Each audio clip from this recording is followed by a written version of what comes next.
Hello, sziasztok! Százoli vagyok, szintén az alkalmas színekben indulok a mai vetélkedőn, és a Symphony 2-ről, mint a következő generációról szeretnék beszélni. Igazából dióhéjban a Symphony. Mi a Symphony? Gyakorlatilag a PHP-s framework-ök Apple-je akar lenni, tehát egy életérzést kínál, tehát megvan a framework maga, egy teljesen koherens történet, van mögötte egy nagyon erős közösség, ezt örökölte az egyes időkből, de ez azért még tovább fejlődik, és mindez így egyben nagyszerűen működik. Az első 5.3-as PHP-ra kiadott framework. Gyakorlatilag tavaly júliusban jelent meg az első stabil változat belőle, most éppen a 2.0.15-nél tartunk, és a fejlődés elég gyors, nagyon aktívan fejlesztik, törekednek arra, hogy visszafele kompatibilis legyen, de mint látható a 2.3-as lesz az első LTS release belőle, tehát 3 év számít hozzá.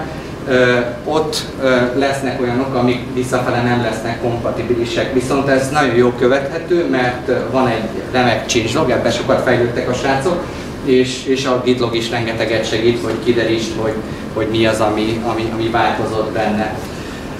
A Symphonyról még annyit lehet elmondani, hogy nem egy MVC framework abban az értelemben, ahogy az 1.4-es az volt. Itt sokkal tágabbak a lehetőségek, be lehet vezetni plusz rétegeket, amire szükség lehet.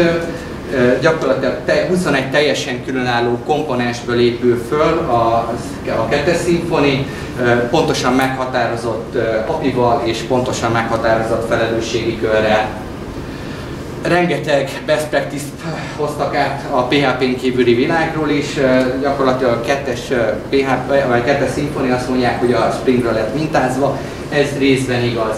A kód újrafelhasználása a legfőbb erénye a történetnek, sokkal inkább, mint az 1.4-es a pluginokon keresztül. Itt egy bundle rendszert találtak ki, és az égvilágon minden bundle a rendszerben. Mi is, amikor elkezdünk fejleszteni, akkor nem egy applikációt csinálunk, hanem egy bundle-t, amit majd bekötünk, és működik minden. Konfigurálható rugalmasan, konfigurálható a PHP-n keresztül, XML-lel, YAML-lel, mind amit a Mefi mondott, rendkívül praktikus, illetve újdonság még az, hogy rendkívül sok helyen lehet annotációkat használni, amik szépé teszik, átláthatóvá teszik a kódot, és mindezekből a konfigurációkból lebuildel egy hatalmas fájlt, dependency injection container, és ott lehet mindent cserélgetni, akár futásidőben is. Tehát, hogyha az egyik osztályom adott szolgáltatásra más paraméterű osztályt vár el, mint egy másik osztály, azt minden további nélkül meg lehet tenni vele. A Symphony 2-ben nincs dedikált ORM réteg, a Doctrine 2-es verziója van elég jó hozzá csomagolva, ez a kezdetektől, így van, újabban a Propel is visszajött a játéktérre. A Doctrine-ről beszélnék a továbbiakban, mert az a jobban használ. Tehát a Doctrine nem pusztán egy ORM framework, szintén úgy, vagy egy ORM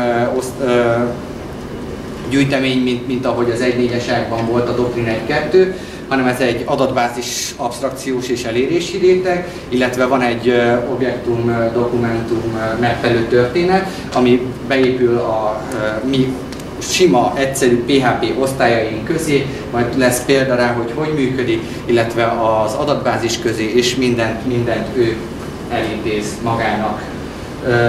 Igen, azt Mefi mondta, hogy nincs a Symphonyban gyárilag CRUD meg scaffolding, tehát nem tudunk szép, színes, szagos admin felületet csinálni, de a Sonata Bundle-vel, ami van és működik remekül, azzal lehet, tehát ez sem hátrány. Ugyanígy megvannak a jó öreg CRI-s cuccaink, tudunk gettereket, settereket definiálni, SQL-t buildelni, bármit meg lehet vele tenni. És maradt a Doctrine-nak a lekérdező nyelve is, ami egy teljesen jó dolog volt.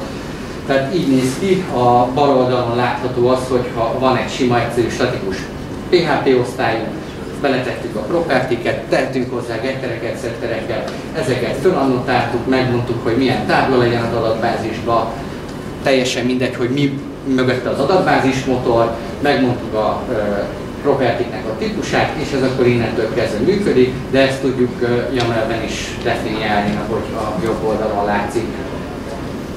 Akkor a MVC-ből, ugye maradjunk az MVC-nél, a controller réteghez értünk. Mit tud? Semmi extrát, de az nagyon-nagyon jó. Tehát ugyanúgy megvan benne. Tehát az egész a Symfony egyik erőssége az a HTTP kernel réteg, ami egy HTTP request életciklusa köré épül föl teljesen. Tehát jön a request, feldolgozzuk, megcsináljuk, amit akarunk, majd visszaadjuk, átirányítjuk, forwardot teszünk bele. Nem tudom, a forward az mennyire ismerős, lehet olyat csinálni a Symfonyban, hogy a kódnak egy másik pontján folytatjuk a végrehajtást, tehát a forward tulajdonképpen nem jó tervezési, mint ahogy a forwardot kell használni, de mindegy. A paraméterek itt is jöhetnek ugyanúgy szépen a routingból, lehet rá regesszes validátorokat írni már magába a routingba is. Ami hatalmas jóság, hogy a routingok egymásba ágyazhatóak, ugye minden bundle, a különböző bundle-knak lehet saját routingja, sőt van is saját routingja, és ezeket tudjuk prefixelni. Tehát innentől kezdve, hogy ez itt így néz ki, a user profile állítás az a per user, per profile oldalon érhető el, és ennyi. Tehát sokkal egyszerűbb, sokkal rugalmasabb. Egy kontroller nagyjából így néz ki, itt majd látjuk később a formokat is, de gyakorlatilag annyi történik, hogy elkérjük a repozitoriból a megfelelő bookmarkunkat ID alapján, csinálunk hozzá builderrel egy formot, várjuk a posztot, jön a poszt, feldolgozzuk, megnézzük, hogy valid-e a poszt, valid volt, elmentjük. Körülbelül ennyi a történet. Itt látszik az, hogy a Doctrine-nak van egy Entity Managerje, ezen keresztül történik minden, és a flush-sel tulajdonképpen kiírtuk a DB-be. A MVC-ből maradt a view réteg, itt is van lehetőségünk a hagyományos PHP templéteket használni, úgy ahogy az 1.4-ben, ennél van jobb, az pedig a Twig. Egy igazi template rendszer, gyönyörűen OOP szemléletű, lehet örököltetni a templéteket, újra felhasználni, kicserélni benne részeket, minden gond nélkül. Ez a Symfony 2-nek az alapértelmezett template rendszer, és a vendorok is ezt használják, tehát igazából nem is bírjuk kikapcsolni, hogyha akarunk külső bundle-ket is használni. És van még egy hatalmas előnye, nincs PHP kód a template-ben, tehát nem fogunk olyat látni még véletlenül se, hogy egy fejlesztő hackből SQL query-t tett a view rétegbe. azt hozzáteszem. Láttunk már olyat. Gyakorlatilag így néz ki a Doctrine, vagy a Twig eldönti, hogy mi a lényeg, tehát van egy item value, ez lehet bármi, lehet egy tömb, egy publikus property, egy getter-setteres, vagy egy neves property, ezt a Twig be fogja helyettesíteni, generál egy kódot, amit szépen elkesse, oda már az a verzió kerül be, ami ténylegesen, a generált kód, ez már a PHP Engine-es kód, tehát igazából nem vesztünk semmit, egyszer kell ezt legenerálni. Lehet használni helpereket, rendkívül egyszerűen meg lehet formázni, például egy datetime objektumnak ennyi a megformázása, és kiírtuk, örülünk. Így néz ki például a form kirakva, ez magának a formnak a template-je, kiraktuk a URL tájtomezőt, a hibákat esetleg vannak, és már a Symfony 1.4 is épített elég erősen a REST-re, ez a Symfony 2-nél sincs másképp. A Symfony formosztálya, formkezelése az egy komponens a sok közül, egy builderrel rakjuk össze az ORM osztályból, szépen össze lehet rakosgatni. A form és az ORM réteg között a transformerek végzik az átalakítást oda-vissza, és rengeteg készen kapott form mező típusunk van, ezt még lehet bővíteni, származtatni szintén, és ezek is használhatóak onnantól kezdve, mintha natívan megkaptuk volna. A validáció az pedig úgy néz ki, hogy lehetőségünk van végre egy közös réteggel ellenőrizni szemantikailag az adatot, az üzleti logikát, illetve a Doctrine is kibírálni ide, hogyha szükség van rá. Itt ebből is kapunk egy rakás validátort, mindent lehet használni, ez a Symfony ennél sem volt másképp, illetve nyilván itt is lehet származtatni, egész komplex adattípusokra lehet összerakosgatni validátort.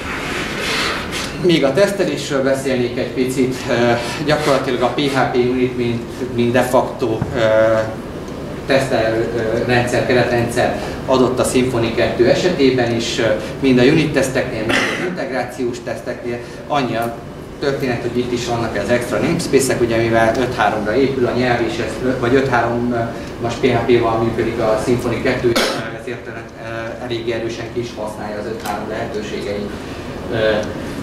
Webtesztekre, tehát funkcionális tesztekre lehet használni a WebTestCase-t, vagy van a legnagyobb jóság, ez a Behat nevű tool. Itt egy szép ember által is olvasható formában le tudjuk írni magát a sztorit is, hogy mit szeretnénk, le tudjuk írni, hogy mik az elvárásaink, minek kell, hogy megfeleljen, és ebből generálódik gyakorlatilag a teszt, mint a unit teszt, mint a funkcionális teszt. A funkcionális teszteket több eszközzel le lehet futtatni, ezt a Guttal, ami szintén a Fabian csinált, illetve lehet Seleniummal, és akkor szépen látjuk, hogy Firefoxba végig kattog az oldalon, amit csináltuk, és tulajdonképpen ennyi nagy vonalakban. És vannak még linkek, meg lehet majd nézni, hogy mi hova vezet. Nagyjából próbáltam mindenre utalni. Köszönöm szépen!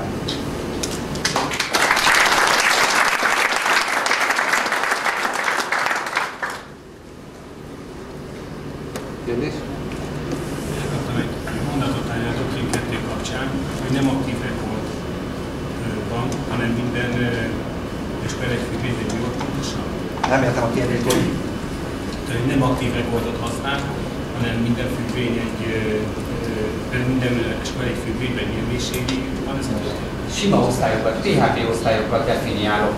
Megcsinálom propertiket, csinálhatok hozzá gettereket, settereket, tehát ebből a szempontból hasonlít egy aktív rekordos dologhoz. Viszont úgy képzeld, hogy itt van a saját PHP osztályom, itt van az adatbázis, itt lakik, a kettő közt van egy réteg, ez tulajdonképpen a Doctrine 2, és amit az osztályomban, a saját osztályomban kukacokkal fölannotáltam, ő ezt bildeléskor értelmezi, és ebből felépíti a saját működéséhez szükséges segédosztályokat, és az számomra teljesen átlátszó, hogy ott most mi történik igazából. Annyi, hogy én az Entity Manageren keresztül tudom az osztályt nevezni, tehát ennyi. Tehát nem az van, hogy Ez a Doctrine-nak, ez így működik, nem? Mert a Doctrine-nak pont az a rétege van meg az entitásokkal, és az Entity Manager használjuk, vagy persisztálunk, vagy akár. A Doctrine 2-ben, a Doctrine 1-ben ez még másképp volt. Tehát az 1-2-ben még ez másképp volt. Akkor még egy kérdésem van, hogy a triggerek hogy fordulnak developer környezetben? Van vagy parancsot kell kiadni, vagy mondjuk nem kell semmilyen parancsot, automatikusan lefordul. Jó. Automatikusan lefordul. Köszönöm. Igen, csak az előzőhöz szólni hozzá, hogy az aktív rekordot cserélték a datamapper modellre. A másik dolgot akartam kérdezni, hogy az annotációk kapcsán úgy emlékszem, hogy láttam volna a lehetőséget arra, hogy egy kontroller, mint a rutin szabályokat annotációval lehessen megadni, és nem muszáj feltétlenül használni a központi konfigurációs állományt a rutingok felvételét. Lehet annotációval is megadni a rutingokat, ezt megmondom őszintén, én még nem próbáltam. De ugyanúgy működik, tehát ezt ugyanúgy amikor lebérdelősít az osztály, akkor felfarszolja, és onnantól kezdve van egy cache rutin osztály. Tulajdonképpen több ugyanaz történik mind a két esetben. Ez egy hagyományos PHP több lesz belőle, ahol a cache magma végén. Mindenki tudja, hogy mi az az annotáció?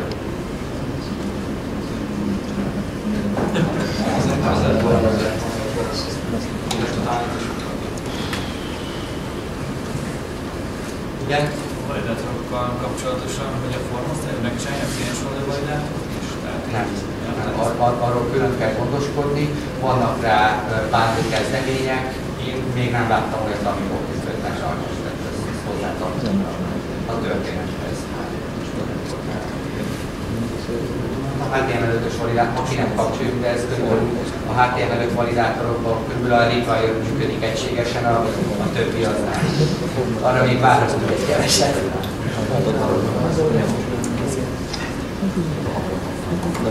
Egyéb kérdés? Igen. Az ingatlan.com-nál mikor fogjátok használni a Symfony 2-t? Jó kérdés. Sem megerősen, sem száfolni. Nekem egy kicsit ilyen provokatívabb kérdésem van, hogy az előző kolléga azt mondta, hogy minden szuper jó a Symfony 1.4-ben, akkor mégis miért kellett az, tehát miért döntöttek, hogy a fejlesztők, hogy az egészet úgy, ahogy van, kidobják és nulláról írják a 2.0-át, tehát semmilyen komponensét nem tartottak meg az 1.4-es. Túlzás, hogy semmilyen komponensét, mert például az 1.4-ből is volt már a dependency injection fellelhető, voltak részek, amik használták is. Igazából, hogy mondjam, Symfony 2-ben nem lesz sokkal szebb és jobb a fejlesztés, meg gyorsabb se, tehát ott is lehet több ugyanúgy rehánykodni, mint bármely másik framework, bármely másik nyelv, ez mindig embertől függ. Viszont a Symfony 2 úgy rákényszerít, hogy mondjam, akadémikusan szebb legyen a kód, vagy nem tudom, tehát sokkal tisztábban be lehet vele tartani, sőt rá is kényszerít, hogy betartsa a határokat. Talán is elszólnak még egy picit hozzá, sokkal bootstrapolóbb lett a rendszer, tehát sokkal jobban elszeparálták a különböző részeket, és nem egy monolitikus framework van, ami igazából fölhúz mindent, és a végén végrehajt egy nagyon egyszerű kérdés, tehát egy if-ezt vagy egy választ, hanem csak azt húztad, amire szüksége van, emiatt igazából teljesítményteszteken is tudod sokkal jobb eredményeket. Ez azért nem teljesen igaz, hogy teljesítményben, memória felhasználásban vinni a pálmát benne. Egy Hello World-ot kevesebb erőforrásból tudsz szolgálni. Hello World az nem egy életszerű példa. Igen, csak mi például egy oldalon megjelentünk 70 ingatlan hirdetést, nem egy Hello World-ot, és ott megvan. Egyébként igazad van, ezt írtam is a Dezivel, csak nem olvastam föl nyilván, hogy itt teljesen moduláris a felépítés. Tehát maga a 21 komponens is ez segít, és bármely részét kibírom cserélni. Annyi, hogy meg kell, hogy feleljek az interfésznek. Köszönöm, csókolom, ennyikor lehet használni bármi más. Ha van jobb megoldásod, cserélt ki, megcserélt ki. Ez például rossz a Symfony 1.4-ben, hogy visszatérjek a kérdésre, hogy vannak olyan részek, amik nem cserélhetők, nem definiáltak belül, és hogyha éppen úgy alakul, akkor... Hát mondjuk a cserélhetőséget eleve a PHP 5.3 is támogatja a namespace-ek révén, tehát nekem nem fáj, hogy 8 ugyanolyan nevű osztályon van, legyen mondjuk a user osztály, hogyha teljesen más namespace-ben vannak, akkor azok elférnek egymás mellett, és azt használom, amelyiket akarom. Tehát a controller elején is lehetett látni, hogy szépen user be voltak húzogatva, ami kellett abba, hogy működjön a controller. Még itt, ha szabad itt egy plusz dolgot hozzátenni, hogy az 1.4 és a 2.0 között azért megfigyelhető, hogy nagyon erős koncepció és szemléletváltás. Tehát az 1.4 az tényleg azért készült, hogy nagyon gyorsan tudjuk hatékonyan jól működő weblapokat csinálni. Igen, a 2.0 meg ott nekem például az az érzés, hogy ez nem is egy webes keretrendszer, hanem egy olyan keretrendszer, ami egyébként tud webes dolgokat is. Tehát ez egy ilyen nagyon egy fengyel följebb elméleti síkra lett emelve. Szószoros értelmében nem úgy MVC keretrendszer, mint ahogy a Symfony 1.4 volt. Csak ugye a Symfony 1.4-et, meg ugye itt jön a probléma, hogy a Symfony 1.4-et azért használják nagyon sokan, mert abban nagyon jó, amit nyújt, tehát hogy gyorsan lehet benne weblapokat készíteni, amik működnek. A Symfony 2-ben meg nem biztos, hogy olyan gyorsan lehet, de cserébe tényleg sokkal karbantartóbb. Lehet gyorsan is. Tehát van szkeptor. Utolsó kérdés?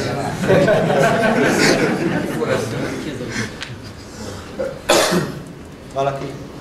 Senki többet? Köszönöm szépen!